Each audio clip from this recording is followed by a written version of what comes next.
Hello, Ryan Garland. I am your host of The Paradigm Shift. I cannot wait to expose the true inner depths of institutional wealth building and how to dig deep into real estate investing.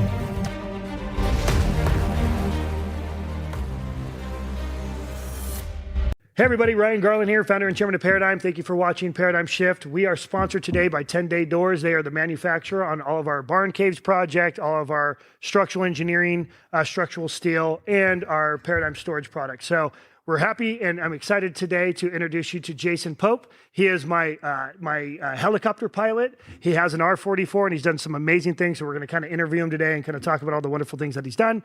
But I will tell you, the reason why I wanted to bring him on is because he owns Eternity Helicopters, and he is probably one of the best pilots I've ever seen. And I have to admit that I've been with a lot of pilots, and some of them scare the living shit out of me.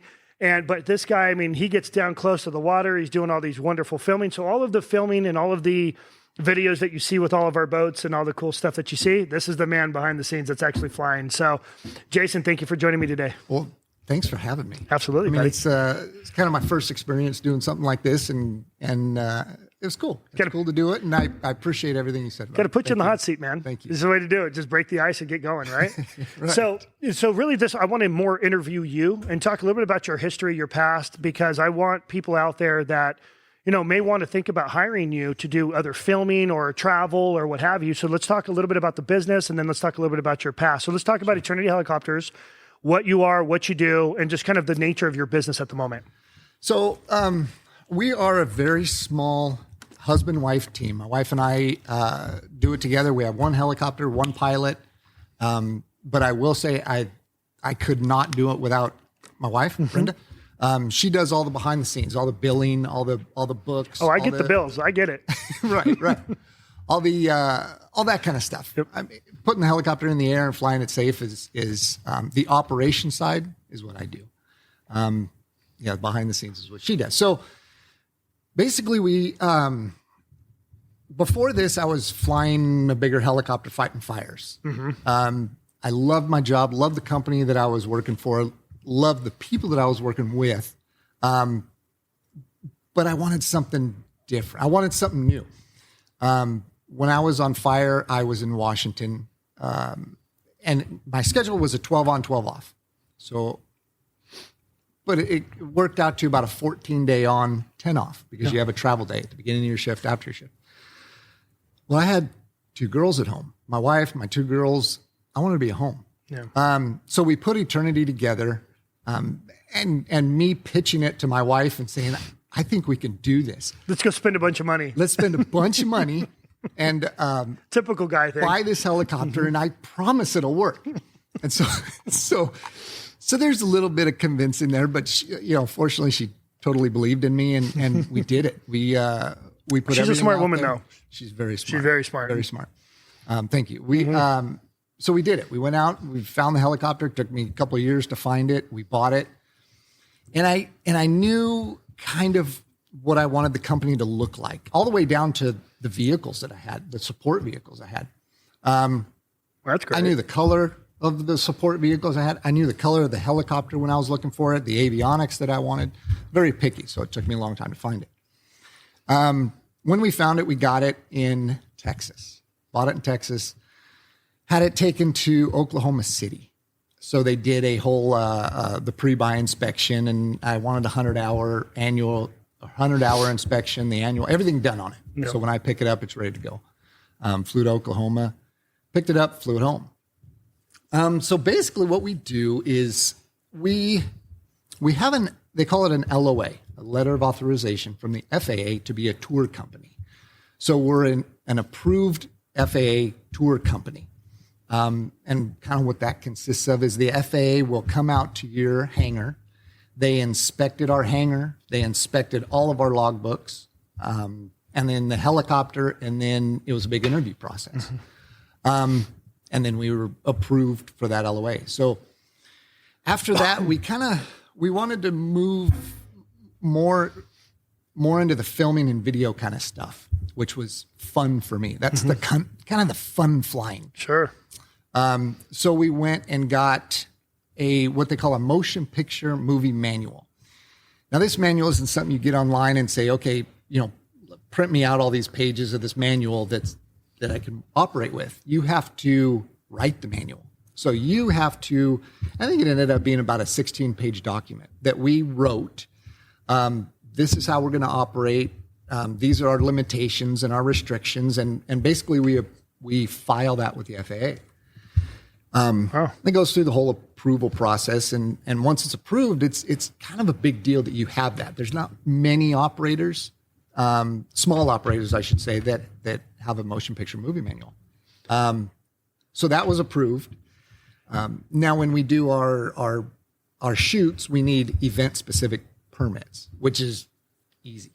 Once you have your motion picture movie manual, you apply for an event permit and you get your event permit. So in the event of us coming out here and filming all these boats and stuff going up and down the lake, we have a permit that is specifically dated for those days. Yeah. That is pretty cool. Yeah. So I remember you and I talking about it. I wanted our audience to hear about that. And then, you're busy. You seem busy. I think you had a photo shoot set for tomorrow. You're getting a bunch of photo shoots for Tommy Gunn, which is like the man, the myth, the legend of photography out here and for all the boats. And he's traveling all over the country. He's in Miami and he's in Ozarks. The guy's all over the place and he gets the best shots. And I remember when I hired him, I hired you the first time to get shots of the boats I think it was on my ribbon cutting. Right? We're correct. Yeah. And I see him everywhere. And is he booked you out for Cat Fest? Was it Cat Fest or Desert Storm? Or was it both? Both. Yeah. Tommy, kind of a really cool story with Tom. Love Tom to death. He is, I've worked with a lot of good photographers. And a lot of them are, like I said, really, really good, professional at what they do. Tom, he's the elite. He's good. He's very, very good, very professional. Very professional. He'll make a slow boat look fast, which is what the people that are getting the photos taken want. Yeah, right. For sure. Make me look fast. Mm-hmm. Make me look good. Make me look fast. Just how he does it. He's awesome to work with. And you guys have done a lot together, though. We formed a pretty good relationship, working relationship and a personal relationship. We're buddies. Yeah. He's just. Well, I just saw you the other night, right? You guys came by. You guys were together. I'm like, wait, hold on. I thought, didn't you just get here? I didn't know you. I knew you landed, but I didn't know. I blinked and I turned around and you guys were both there. That was really cool. Right. All right. So I'm going to totally put you on blast here. Okay. You got to tell me and tell our audience the story about when you were hired. And that kid did that whole hey, guess where I'm at? You got to tell the story. This was an epic story. Mind you guys, everyone who's listening or watching, we were on a flight back from Vegas, I think. And you told me the story and I could not, I don't think I've laughed so hard in my life when you were telling me and then, the light bulb clicked on and how it all worked out and why your wife was getting blown up. Joe, listen to this. You're going to love this, my friend. This is unbelievable. This is the funniest thing I've ever heard in my life. So you got to tell us the story. So that was from the beginning. Give the whole story because that's what our whole podcast is about, man. Okay. All right. So sorry to put you on blast. Everyone's going to hear the story. So I can use names and all that. It does. Oh yeah, no problem. Okay. Yeah, whatever. So there's a young kid and he's a streamer. I'm not super familiar with this whole streaming thing, but this kid's a streamer. So they call me up. They want me to come up to the rooftop of this building. And the job This is in LA. This is in LA. Okay. Not very many buildings in LA you can land on. But this one particular one, it's 16 floors and you can rent the top floor for an event. And it's basically just vacant now until you It's an event center. It's an event space and it's 360 degrees. It's a killer view of LA. So it's a super cool spot. Well, this kid's going to be up there and we're going to do filming. So it's a filming gig. I take the helicopter and land on top of this building. And I didn't realize the production that it was actually going to be. They had these cameras that you see on the news, right? Wow. These 4-foot long giant cameras. And I'm like, oh, this is a bigger deal than I thought. So we landed. And the kid wasn't there yet. Colette, something like that. Kai. And he streams himself like, I guess 24 hours a day. This kid just streams and shows you his life and smokes weed with Snoop Dogg and just does whatever and streams it. And so I'm like, this kid's making that much money. And they tell me, how much this kid's, I'm like, oh my God, I'm in the wrong business. Yeah, sure. Yeah. So it's crazy the stuff you hear and how these people are making money. It's wild. Right. So the basis of his that day in this event was, if you find Kai, you get $100,000. So he had $100,000 cash that he dumped. And he's got a massive following, doesn't he? Oh, massive. He's, I guess, from my understanding, and like I said, I'm not super familiar, but from my understanding, he was like a top streamer. Okay. Okay. So he's got millions of followers. Yeah. And it was crazy because as we're sitting there and he's going through this whole thing, he says, he's calling them subs. I need 500 more subs. And each one of these subs, come to find out, like subscribers, are giving him $5, $10, $100 for access to watch him. And it blowing my mind the whole time I'm standing there. So the whole thing is, you got to find out where Kai's at. So they start with the camera on Kai at just his mouth. So all you can see is his mouth as he's talking. And once he gets 500 subscribers, you're going to see his face. Mm-hmm. And then the screen kind of gets bigger and bigger as he gets more subscribers. Okay. So it gets bigger. And then at one point they have it where him and his buddy are sitting there and it looks like a living room. Whole stage set up on top of this building. And then your helicopter's in the background. The helicopter's behind the backdrop that they had set up. And so 500 more subscribers. And okay, now we drop the back. And so the back drops and there's my helicopter sitting there. Okay. Well, behind my helicopter was the Hollywood sign. You can see the Hollywood sign. Okay. So now everybody's kind of knowing, okay, we're in LA, obviously downtown LA, on the rooftop of this building, and there's a helicopter. Well, as I'm standing there, my phone starts ringing. And I'm like, oh, shoot. And I have it on silent because it's a production thing. So I kind of step to the side and I answer my phone, and it was I don't really know what the guy did. He said he was like an aircraft broker or something along those lines. He says, I need to know where you're at. And I said, well, I don't know who you are. I can't tell you where I'm at. Mm-hmm. I said, I'm working, and part of this job is got to be discreet, and I can't tell you where I'm at. Mm-hmm. He said, well, let me tell you what's going on. He says, I'm looking for Kai. He says, there's $100,000 that Kai's given. He says, I'll split it with you if you tell me where you're at. I said, okay. I said, I'm still not going to tell you where I'm at. I said, I can't. It's the job. I can't tell you where I'm at. Well, so anyways, long story short, a kid finally finds us. And they bring him up to the top of the roof, and congratulations, they give him, the $100,000 is on a pile on the table. Well, they give him this big, 4-foot check that he's holding. They write his name on it and all that. So, well, now we're on top of this building. So they want to film Kai flying off of the building and flying away. And at that point, it was probably the only safe way to get Kai out of there because just the amount of people, huh? Just the amount of people and stuff. It was going crazy. Well, after I get off the phone with this guy that I told him I'm not going to tell him where it's at, my wife's calling me. And so when she's calling me, like, I answer. And she's saying, now, were you in flight now? No. I was still on top of the building. Okay. And it was right after this gentleman called me and I hung up with him. My wife calls and says, are you okay? I said, yeah, I'm fine. We're doing this job over here. She says, my phone won't stop ringing. She says, I'm in a meeting with attorneys and some of the property owners that she works with and stuff. She says, I can't take this call. My phone doesn't stop ringing. She says, I'm going to have to turn my phone off. So she was getting call after call after call. And so I'm like, because they saw Eternity Helicopters. What it was my tail number, and Eternity Helicopters was all visible.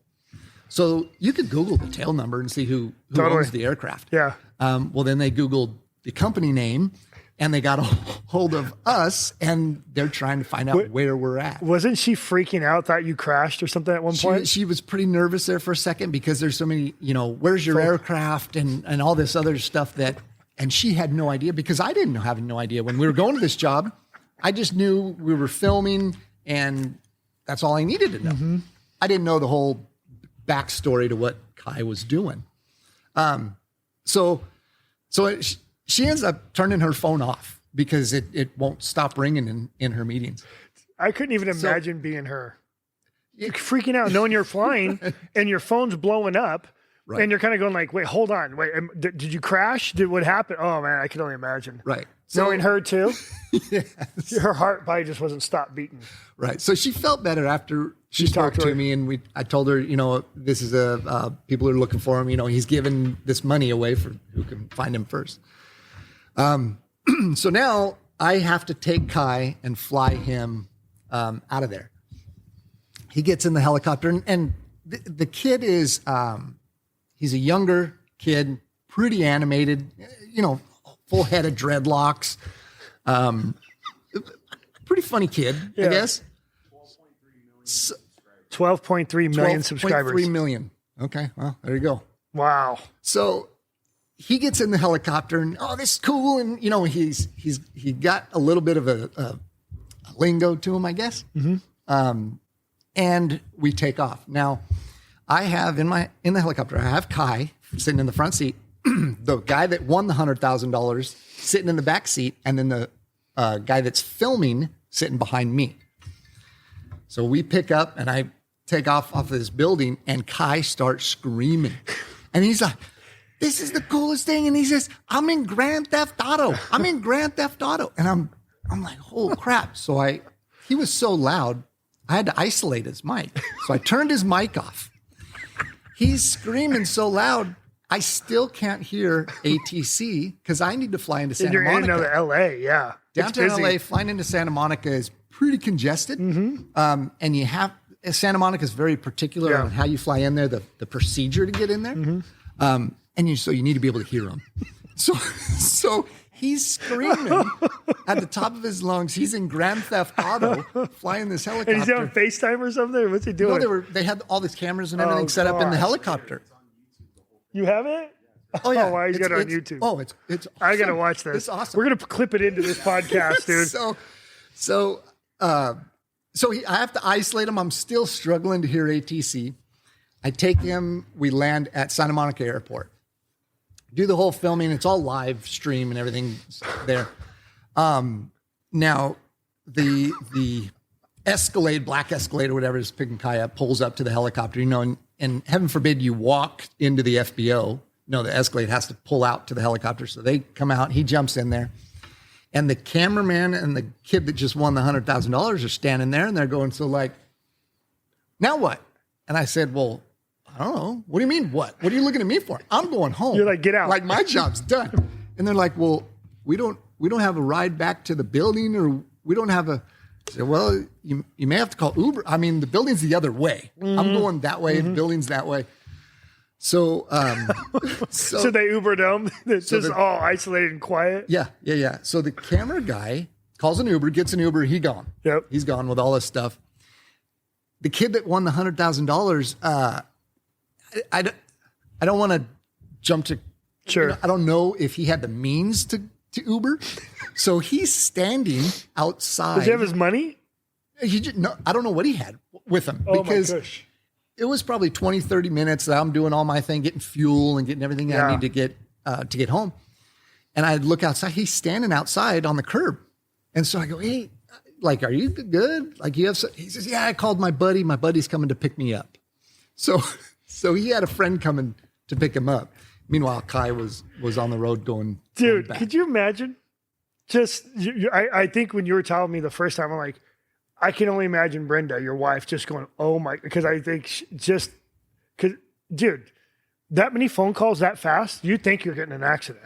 And that's what she thought. Yeah, she I know. did. Yeah. And so until she spoke to me, she was pretty nervous because everybody that was calling her was kind of a. How do you answer that? Like, where are you guys at? Kind of what a do you joker, mean? anyways. Yeah. Where are you at? What are you guys doing? I want to know where I'll your split the money helicopter's with you. That kind of stuff. Could you imagine? I'll split the money with you. Where you guys at? That's funny. Yeah, I couldn't. When you told me that story, I couldn't believe it, man. I think that made my day. I'm coming back from a stressful day. Yeah, that was pretty funny. Well, thank you for sharing that. So the other part of it that I wanted to bring up too was kind of the brotherhood that you and I've built. And, I've flown a lot. I like being up in the air and I travel a lot. And the one thing that's really cool, and I always tell everybody, when you spend time with a pilot and you kind of hear all the stories and you kind of hear, I guess where I really appreciate about you is how much of a family man you are. So a lot of our conversations, looking at God's country when we're up in the air has been really family oriented. And I think there was like a brotherhood that was created. So I really consider you one of my closest friends. Thank you. And now you're flying my son around, and it's just very rewarding knowing that you are in essence another mentor for him, because he's experiencing the things that I experienced when you get up there. He texted me when he landed. He said it was the coolest thing, and he can't wait to come out again and that type of stuff. Good. And that's the biggest blessing. But I think there really is a brotherhood that's created when you're up in the air like that, because there really is. You just look at things differently. When you're down on the ground, it's just so different from being up in the air. Once you get up in the air, you're like, man, this is the way to travel. It's like, it's like a time machine. It saves you time. It's just the best thing in the world. But when you're down on the ground, you're like, man, can you just fly me to my house real quick? It'll take 4 minutes when it takes me 30 minutes to get there, Right. But, I wanted to talk with you, and which I wanted to bring this up. And that's one of the reasons that sparked me too, to bring you on was, how it was really cool that you said yesterday that you feel in your heart that you're never going to die in a helicopter. You're going to die an old man in a bed. I do. And that's really cool, because that means that in your heart, you're not going to be dead in a helicopter. And that's cool for someone like me to hear that you feel so convicted that you are always going to be safe. But that does go hand in hand with my belief in you from the beginning, and how you've practiced and all the things you've taught me and so forth. And I just wanted to thank you for that. And I want to thank you publicly, because, I do have a lot of responsibilities and with my son and so forth. You're probably one of the best men I know. And I've never seen another man that cares so much about his family, that wants to fly, enjoy his life, but is always there to make his family, his life, his everything. And I wanted to publicly tell you that. And I want to tell everybody else how much, if they decide to reach out to you, that they're in good hands. Well, and that's the most important thing when you're in a little R-44, and it's just a little different, because everyone's been in like small planes. Not everyone's been in a helicopter. I've learned that. Right. Remember when we had the first ribbon cutting and you took everyone on tours? Sure. Everybody's never been in a helicopter before. Joe, were you in a helicopter before that one? No, you were not. Well, with Derek. No. Okay. Yeah. One time before that. One time, but even then, and just to make sure everyone knows. So it was with Derek. The one that introduced you to. Oh, that's right. So Joe did introduce us. Wait, how did you introduce us again? Do you remember? We were looking for media. Oh, that's right. And you found him somewhere. Well, because I reached out because I was looking for Derek, and then I come to find out you were the only one that was technically operating. Yeah. So we were looking for the old guy that we used. Correct. But then he found you, and you're like, actually. And that's kind of how I hooked up with Tommy Lee. Yeah. He contacted me and said, hey, this is what I got going. I'm a photographer in Havasu. I've flown with the other gentleman that had the company. But I need a new helicopter. He's not operating anymore. Yeah. I need a new helicopter. So, that was my introduction to Havasu, and I've been coming out here for long. So I was, you have a house here. Yeah, I was very familiar with Havasu, so it wasn't like completely new to me. So do you remember the first time? I think it was our very first time when I had my Doug Wright and we were going up the river, and you were low. Mm. I mean, you were low. It looked like we were doing 100 miles an hour. I think we probably were. Right. You were so low, and I had my other buddy that was filming in the plane right below on the other side of us. There's in the boat beside of us, and you were actually on the opposite side. So you're on the far side from the camera of my boat. Right. And you were so low, it looked like your skids were on the front. Did you remember that? Do you kind of remember that shot? It was a while. You were running with me for a while. I do remember filming that boat. With the drone, remember?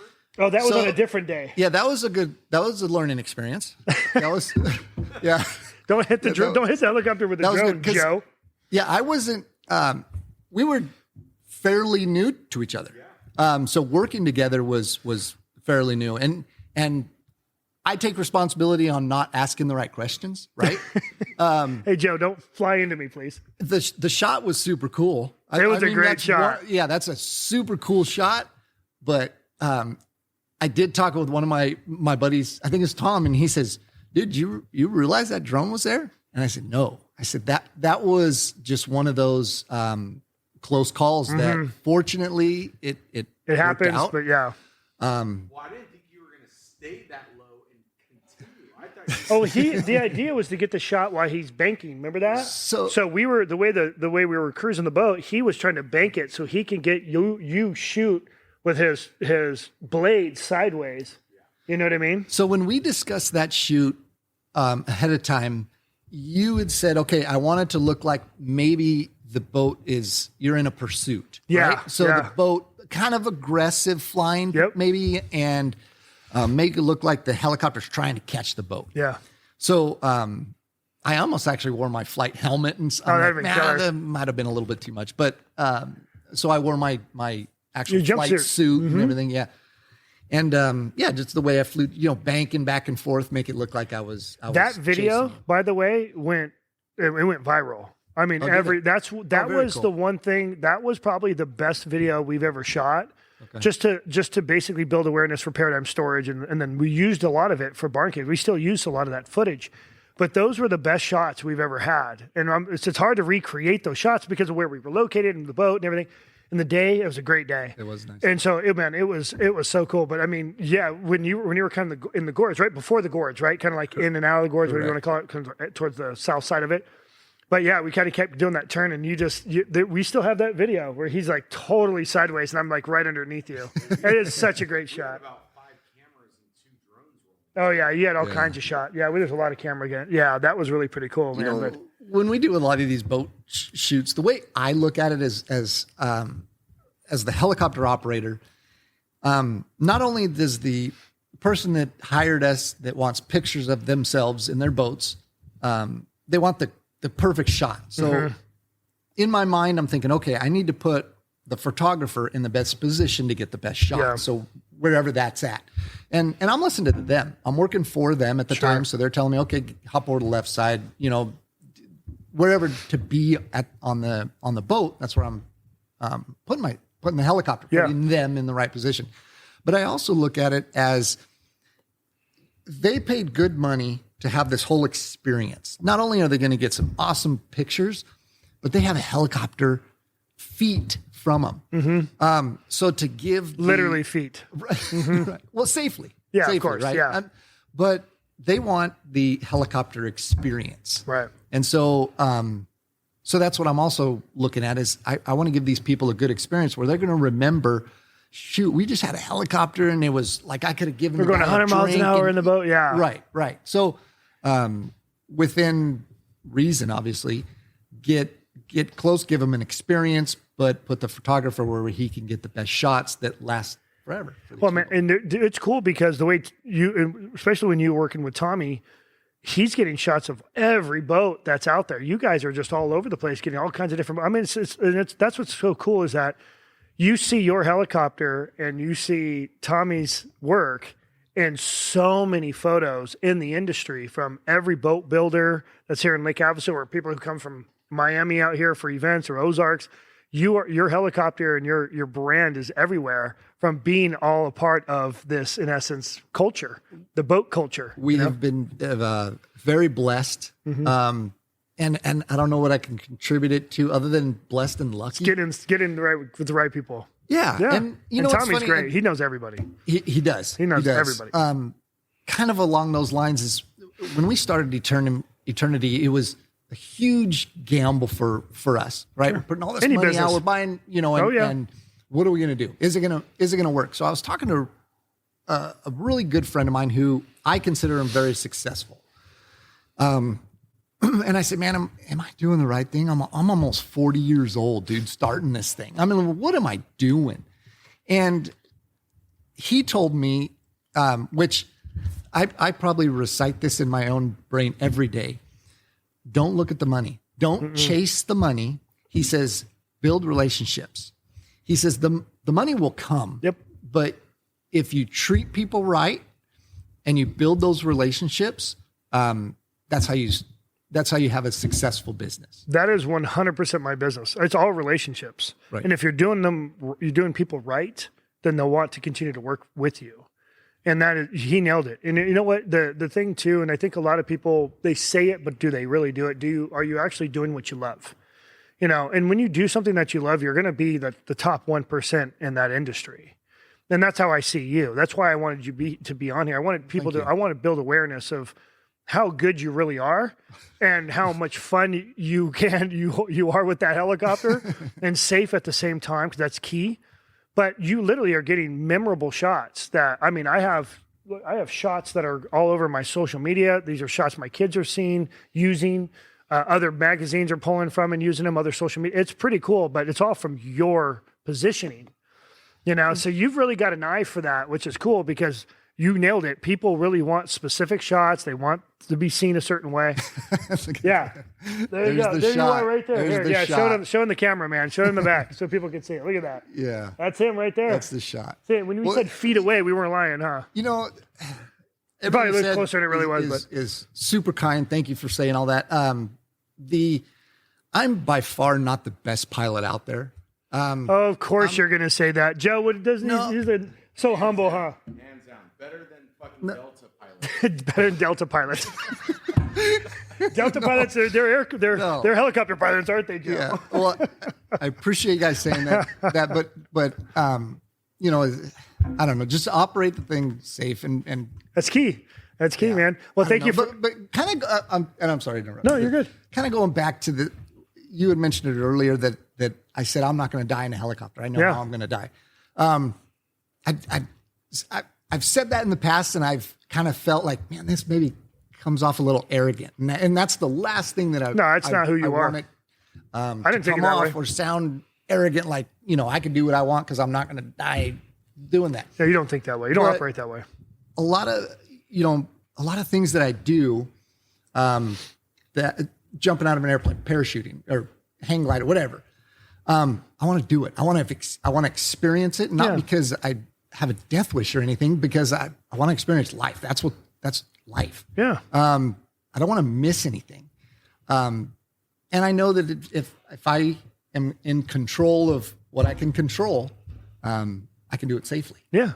Well, so that's my point is you're not operating out of fear.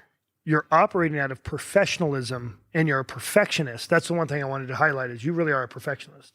And I watch how you operate all the way down to, remember when you had someone teach you how to start the R44 and you're like, it doesn't start the way it used to. He showed me this as a helicopter R44 mechanic from heaven. And the guy showed you to do something and it wasn't working. And you're like, dude, that's not my helicopter. He's a test pilot for Robinson. He works for Robinson and he, so he's, in my opinion, the best of the best. Doesn't get any better.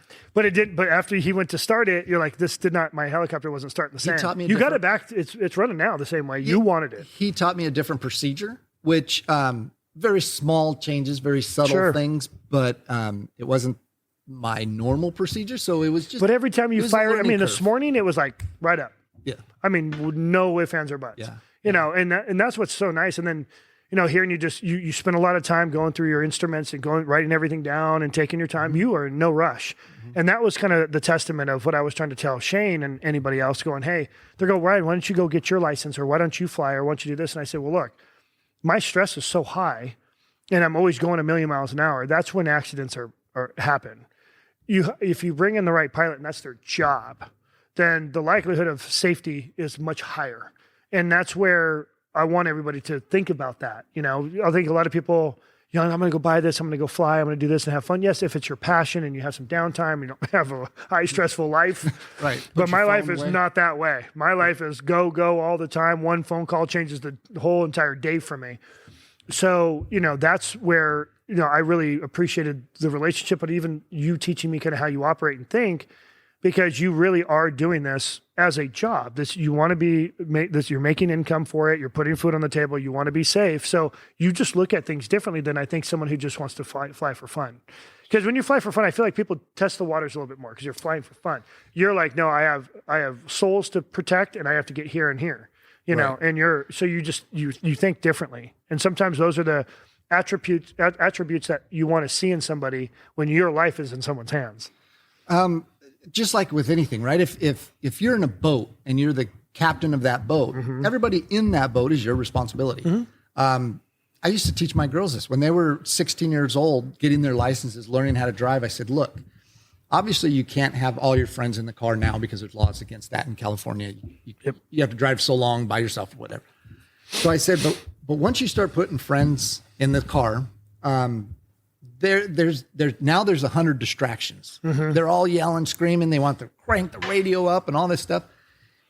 You are responsible for everybody in that car, their lives, and not only in that car, but every other car on the road. You're responsible for theirs. So one of your little friends gets some wild hair, distracts you. You go in the other lane. Now you've just affected everybody in your car's life. Not only the car that potentially you could come in contact with, but other people even around that. Everybody in their life you've affected. Just same way in the helicopter. If I'm responsible for that helicopter, I'm flying that helicopter. Everybody in that helicopter is my responsibility. And we're all in it together. If heaven forbid something were to happen, we're all in this together. We're in together. So there's been times, right, that I've told you I can't fly or won't fly, whether it's weather conditions or whatever the case is, because for me it's not safe. And like I said, every pilot's kind of got their own safety net. Protocol limitations, I guess. And so mine are, at a certain point, I won't fly. I'm sorry, I'm not going to fly. I don't want to end up as a statistic. Well, Jason, I have to agree. You are probably one of the safest pilots I've ever met. So one last thing. Thank you. Where did Eternity Helicopters come from? Where'd you get the idea? The name. The name. So when my wife and I got married, they say, you're married till death do you part, right? I didn't like that. Brenda didn't like that. So we had them change it. And we said, we want to be married forever and all eternity. So that's how they did it. When we got married, they said, it's not death do you part. We're married forever and all eternity. So I have infinity tattoos on me. Both my daughters have infinity tattoos. It's kind of our family, it's your new family motto. crest. My wife has 0 tattoos, so she's out. But the eternity is just that. It's how my wife and I got married, and I thought it was fitting. That is really cool. Well, dude, Jason, thanks for sharing all that, buddy. I wanted everybody to see who you are and what keeps us safe, and all of our friends and family and all of our staff, because you're taking all our people up in the air and showing them the world, because they just love Lake Havasu. It's just, even though people, I think, it's just desert, it's ugly. I'm like, yeah, it's not that ugly. Get the load next to the water, next to $1 million boat, and go have some fun. So, Well, thank you for joining me, buddy. I really appreciate it. Thanks and for those of you that are watching or listening, Eternity Helicopters, you can find them everywhere. Social media, Google, look them up. Jason, you'll talk to his wife as well. And so if you guys decide to book him, he's right here in Havasu, and he travels all over Southern California, Vegas, Phoenix. He's kind of all over the place because he can. So, all right, guys, thanks so much for listening, and on to the next.